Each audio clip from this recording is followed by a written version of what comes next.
Hello friends, welcome to my YouTube channel analytics with Amolak. आज की जो हमारी वीडियो रहेगी वो बेसिकली रहेगी पावर बीआई पे। पावर बीआई जो बेसिकली है आपका एक बीआई टूल्स है जिसमें हम अपने सारे डैशबोर्ड्स बना सकते हैं। लेट्स सपोज इन जैसे कि हम एक्सेल में अपने पिवट चार्ट्स बनाते हैं, पिवट टेबल्स बनाते हैं, कई तरह के स्लाइसर्स बनाते हैं, कई तरह के फिल्टर्स बना सकते हैं, कई तरह के हम चीज़ें बना सकते हैं। तो वो सेम ही काम हम पावर बीआई में कर सकते हैं। पावर बीआई में ये है कि हमारी कनेक्टिविटी ज़्यादा बढ़ जाती है, सोर्सेज की कनेक्टिविटी ज़्यादा बढ़ जाती है। हम उसके साथ अपने एक्सेल की फाइल्स, हम अपना एसक्यूएल डंप या एसक्यूएल को, सर्वर को, या हमारे मोंगो डीबी को, सभी टाइप के डेटाबेसेस हैं उनके साथ कनेक्ट कर सकते हैं। तो आज से हम देखेंगे कि पावर बीआई में कि एक एक्सेल फाइल को पावर बीआई में कैसे लोड किया जाता है। तो उसके लिए सबसे पहले हम अपने पावर बीआई ओपन कर लेंगे। पावर बीआई ओपन करने के बाद आपको इस टाइप का कोई व्यू दिखाई देता है पावर बीआई का, जिसमें आपके ऊपर के आइकन्स हैं, ठीक है? और हर आइकन का डिफरेंट डिफरेंट लॉजिक है। तो बेसिकली जो हम वर्क करते हैं वो इसी होम पेज पे वर्क करते हैं, जहाँ पे हम डेटा लोड करते हैं, ट्रांसफॉर्म करते हैं और डेटा को पब्लिश करते हैं। पब्लिश मतलब अगर आपको ऑनलाइन वेबसाइट पे या ऑनलाइन कहीं शो करना है, तो उसके लिए आपको पब्लिश करना होता है। पब्लिश के लिए अलग से आपका अकाउंट लगता है, उसके अकॉर्डिंग होता है। और आपके राइट हैंड साइड में देख सकते हैं आप यहाँ पे रिपोर्ट व्यू है, ठीक है? फिर आपका टेबल व्यू है, मतलब जो भी टेबल लोड करेंगे वो है। फिर आपका रिलेशनशिप है, मतलब कोई टेबल्स के बीच में कोई रिलेशन होगा वो होगा। फिर आपकी डेस्क कमांड्स कुछ होंगी वो आ सकती हैं। तो इस टाइप से ऑप्शंस हैं। और यहाँ आपका लेफ्ट हैंड साइड में देख सकते हैं आप, आपका विजुअलाइजेशन लिखा है, फिल्टर लिखा है कि आपने किस-किस टाइप से फिल्टर करना चाहेंगे, जो कि हम आगे की वीडियो में देखेंगे कि कैसे होता है।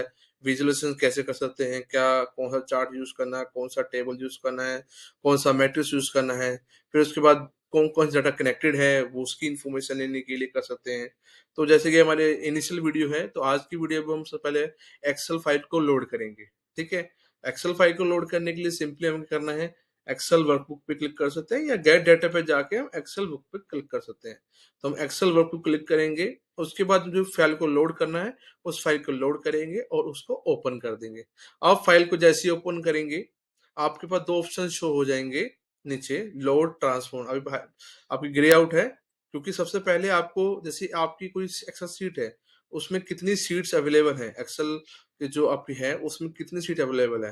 आपको जो-जो सीट्स यूज़ करनी है, उस सीट पे क्लिक कर दीजिए। लेट्स सपोज़ इस वाले में हमें ओनली ऑर्डर्स वाली सीट को यूज़ करना है, तो हम ऑर्डर सीट पे क्लिक करेंगे और उस पे लोड पे क्लिक कर सकते हैं, या ट्रांसफॉर्म डाटा। अगर हमें इस शीट पे कुछ काम करना है पहले से ही, हमें सामने लाने से पहले, फ्रंट एंड में लाने से पहले, तो हम ट्रांसफॉर्म डाटा में करेंगे काम, क्लिक करेंगे और डायरेक्टली में लोड कर लेने की यहाँ पे में यहाँ शो कर जाए डेटा हमारा, तो हम सिंपली लोड करेंगे। तो जैसे कि हम कुछ वर्क करेंगे सबसे पहले, तो वो दिखा देते हैं। जैसे ही आप ट्रांसपोर्ट डाटा पे क्लिक करेंगे, तो आपको ये बैकएंड में लेके चला जाएगा, जहाँ पे आपको कई सारे ऑप्शन शो करेंगे। होम पेज पे आपको कई सारे सोर्स हैं कि न्यू से सोर्स ऐड करना हो, रिसेंट सोर्सेज़ कौन-सी है, कोई डाटा मैन्युअली एंटर करना हो, कैसे कर सकते हैं। डाटा सोर्स चेक करना हो कि आपका जो कनेक्टेड डाटा है, वो कौन-कौन से सोर्स से कनेक्टेड है, उसकी इन्फॉर्मेशन आ जाती है। डाटा प्रीव्यू कर सकते हो, यहाँ से आप मैनेज कर सकते हो, डुप्लिकेट रिमूव कर सकते हो। यहाँ आपको डिफरेंट लॉजिक्स, आपकी इन्फॉर्मेशन जो कि हम आगे इन फ्यूचर यूज़ करेंगे। तो सबसे पहले आज हम एक्सेल लोड किया है, तो उसमें देख लेते हैं। जैसे ही आप एक एक्सेल लोड करते हैं, वो ऑटोमैटिक ये 4 क्वेरी तय तय कर देता है। सबसे पहले तो सोर्स क्वेरी होती है कि आपकी सीट आई कहाँ से है, ठीक है?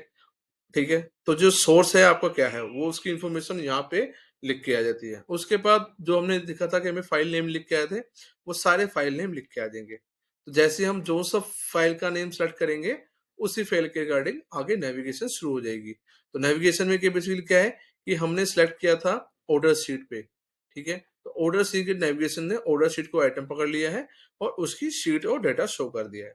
तो अभी देखेंगे आपकी फर्स्ट जो आपका रो है, उसमें हेडर्स नेम आ रहे हैं, ठीक है? तो एक्सेल वाली फाइल जो होती है वो उसको ऑटोमैटिक, जो आपका पावर बीआई है, कन्वर्ट कर देता है उसको एज़ अ हेडर। लेकिन इन केस आपके पास ऑप्शन नहीं आ रहा है, आपकी जो फर्स्ट रो है वो ऑटोमैटिक कॉलम हेडर नहीं बना है, तो आप बेसिकली क्या कर सकते हैं, यहाँ पे लिखा होता है use first row as a headers. जैसे इस पे क्लिक करेंगे ऑटोमेटिक इसको आपका हेडर बना देगा। फोर्थ जो आपकी क्वेरी ऑटोमेटिक जनरेट हुई है, वो उन्होंने क्या करा है, जो डेटा टाइप, जो कॉलम का जो डेटा टाइप को लगता है कि हो सकता है क्वेरी की डेटा को देख के, उन्होंने ऑटोमेटिक ही कन्वर्ट कर दिया उसको। और उसको हम फर्दर भी चेंज कर सकते हैं। लेट्स सपोज हमारा ये ऑर्डर डेट है, वो हमारी न्यूमेरिक फील्ड थी, लेकिन इनके वो डेट में कन्वर्ट हो गई है, तो हम उसको बेसिकली नॉर्मली चेंज कर सकते हैं। तो चेंज करने के लिए हमारे पास यहाँ पे चेंज टाइप का ऑप्शन आता है। चेंज टाइप पे हमारे बहुत सारे ऑप्शन आते हैं कि आपको वो जो नंबर है, जो आपका टाइप है, वो किस टाइप टाइप है, वो किस टाइप चेंज करना है, बाइनरी करना है, ट्रू फॉल्स करना है, आपको बाइनरी फॉर्म में करना है, किस किस फॉर्म में करना है, या उसको आपने न्यूमेरिक करना है, होल नंबर करना है, परसेंटेज करना है, डेसिमल नंबर में करना है। तो हम जैसे हम क्लिक करते हैं होल नंबर पे, तो ये दो चीज पूछेगा कि रिप्लेस करंट और add new step. Replace current और ऐड न्यू स्टेप में दो डिफरेंस है। रिप्लेस करंट में क्या होता है, बेसिकली वो करेगा जो आपका स्टेप बना हुआ है उसी में वो ऑटोमेटिक चेंज कर देगा। जहां पे जो लिखा हुआ है ऑर्डर डेट पे टाइप डेट, उसको वो टाइप इंट कर देगा, इंट 64 डॉट टाइप कर देगा। वही अगर हम क्लिक करते हैं ऐड न्यू स्टेप, तो वो आपका एक और स्टेप इंक्रीज कर देगा, जिसमें वो उसको चेंज कर देगा।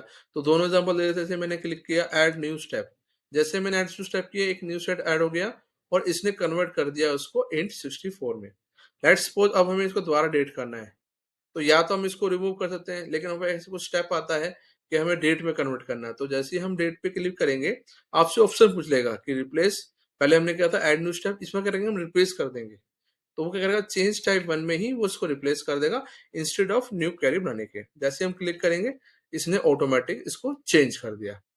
ठीक है, उसके बाद हमारे ऑप्शन क्या क्या होते हैं, राइट क्लिक करेंगे, कॉपी का ऑप्शन होता है, तो इससे आप कॉपी कर सकते हैं पूरा कॉलम, इससे आप रिमूव कर सकते हैं, इससे आप अदर कॉलम भी रिमूव कर सकते हो, इससे आप डुप्लीकेट रिमूव कॉलम कर सकते हो कि इससे डुप्लीकेट कॉलम बन जाएगा।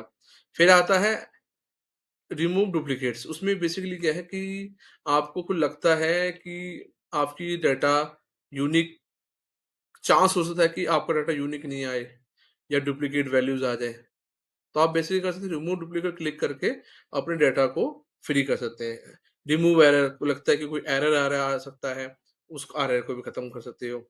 रिप्लेस वैल्यू से, रिप्लेस वैल्यू करता करता क्या है, बेसिकली आपने कोई भी वैल्यू का नाम चेंज करके कुछ कर देना है। लेट्स सपोज में शिफ्ट डे में सेम डे लिखा है, सेकंड क्लास लिखा है, फर्स्ट क्लास लिखा है, मैं चाहता हूँ जो सेम डे है उसको फर्स्ट क्लास लिख दे। तो मैं करूंगा change type, change replace value जाऊंगा, जहां पे लिखूंगा डे सेम डे है, उसको चेंज कर दूंगा फर्स्ट क्लास पे। तो जैसे मैं फर्स्ट क्लास में चेंज करूंगा इसको, तो ये ऑटोमेटिक सारे जितने भी डे सेम थे, वो सारे के सारे रिप्लेस हो जाएंगे फर्स्ट क्लास से। ठीक है, तो इस टाइप से हम रिप्लेस वैल्यू कर सकते हैं ट्रांसफॉर्मर के अंदर ही। फिर हमारा स्प्लिट द कॉलम्स आता है, हम कॉलम को स्प्लिट कर सकते हैं, अनपिवट कर सकते हैं, जिनके बारे में हम फर्दर पढ़ेंगे। ठीक है, तो सिंपली हमने क्या करा, एक आपने एक तो वैल्यू रिप्लेस कर दी, एक हमने डाटा टाइम चेक कर देख लिया, और एक हम चाहते हैं जैसे सेगमेंट है, इसमें 3-4 सेगमेंट आ रहे हैं, हम चाहते हैं कि हमारा डाटा लोड हो वो एक ही सेगमेंट लग जाए, क्योंकि हमें काम एक सेगमेंट का है। जैसे हमें होम ऑफिस का काम है, तो होम ऑफिस को पहले सेलेक्ट कर लेंगे, तो जो हमारा डाटा लोड होगा फ्रंट एंड में जिस पे वर्क करना है, वो ऑटोमेटिक होम ऑफिस ही लेके जाएगा। तो ठीक है, आप जैसे ये आपने कर लिया, इसके बाद ये फ्रंट एंड में आपको सेम टू सेम विजिबल नहीं होगा। वो कब तक विजिबल नहीं होगा, जब तक आप यहाँ पे आप क्लोज एंड अप्लाई या अप्लाई पे क्लिक नहीं कर देंगे। अगर आप सिंपली क्लोज कर देंगे तो ये हटा देगा, अप्लाई पे करेंगे तो ये ट्रांसफॉर्म पेज वाला खुला रहेगा। क्लोज एंड अप्लाई में क्या होगा कि ये ट्रांसफॉर्म वाला पेज बंद हो जाएगा और ये खुल जाए अपना अप्लाई हो जाएगा लॉजिक। जैसे आप इस पर क्लिक करेंगे, यहाँ आपकी लोडिंग होनी शुरू हो जाएगी, और आपका जो डेटा है वो आपको जिस फॉर्मेट में मांगा था, जैसे आपने मांगा था, वो कन्वर्ट होके आ जाएगा। तो बेसिकली जैसे आप इस पे डेटा टेबल भी क्लिक करेंगे, तो आपका डेटा आपको शो कर जाएगा। देखेंगे सेगमेंट जो है वो ऑफिस ऑफ होम ऑफिस ही है, और इसमें जो शिफ्ट टाइप है वो फर्स्ट क्लास, सेकंड क्लास और स्टैंडर्ड क्लास है, और जो हमने रिमूव किया था वो क्लास चली गई उसमें से। ठीक है, ऐसी डेट है हमने चेंज की थी, दोबारा चेंज कर दी थी, चेंज हो गई थी। तो इस टाइप से हम डाटा, एक्सेल डाटा लोड करते हैं।